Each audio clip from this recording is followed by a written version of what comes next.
Hello friends, welcome to my channel Math Mantra. I thank all my viewers for subscribing my channel. It really inspires me to do more videos for you. Keep supporting like this. Thank you so much. In today's class, let's discuss kurtosis.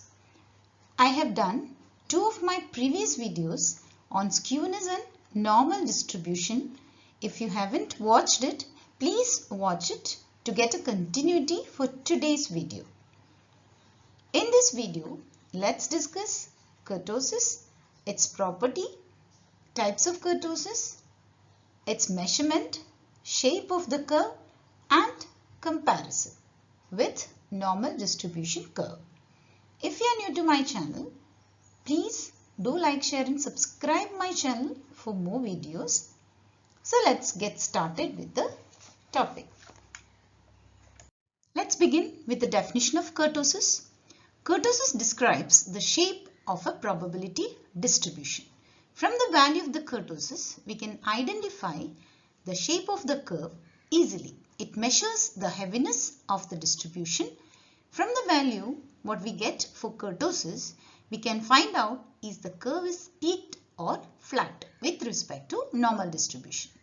Kurtosis measures the peakness or flatness of a given curve. Absolute kurtosis of a normal distribution is 3.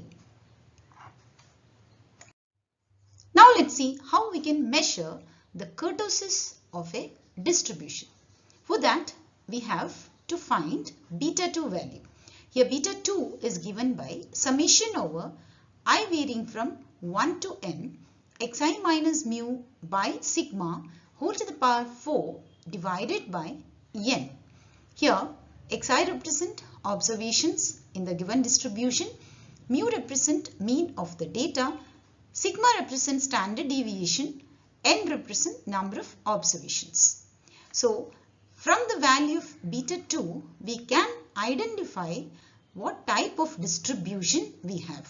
If beta 2 value is equal to 3, then it represents a normal distribution curve, or the given distribution will be a symmetric distribution if beta 2 is equal to 3.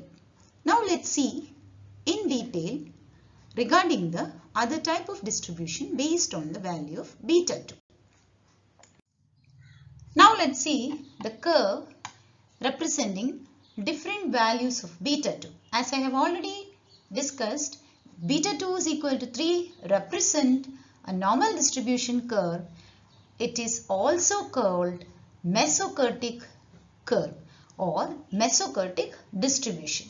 So normal distribution is another way we can call it as mesokurtic distribution. Also, if beta 2 value is greater than 3, we can call it as leptokurtic distribution. And if beta 2 value is less than 3, it is called platykurtic distribution. Now let us take one by one and see its properties and how it differs from the normal distribution curve. Leptokurtic distribution. So from the previous figure, you have already seen the curve. The kurtosis value is positive and the curve is more peaked than the normal distribution curve. So as you can see from the previous figure, the curve that we have for a leptokurtic distribution is always above the normal curve. Lepto, the word lepto means skinny. The distribution is heavy-tailed distribution. The tails are fatter than the normal curve. The curve is peaked with thick tails. The data points or the observations in the distribution are clustered around the mean of the distribution. That is, it is a heavy-tailed distribution. The set of observation, the whole majority of observations will be always clustered around the central value, that is the mean of the data. Now see platykurtic distribution. Platy means broad. The curve is flat with thin-tailed distribution. or we can call it as a thin-tailed distribution. The data points are not concentrated around the mean of the distribution, or we can say that the scores are more spread or it is dispersed, and the tails are lighter tails. The kurtosis measures the level of fluctuation of a data within the distribution. So the extent to which the data can be fluctuated, we can find out its measurement by using kurtosis. So that's all about kurtosis.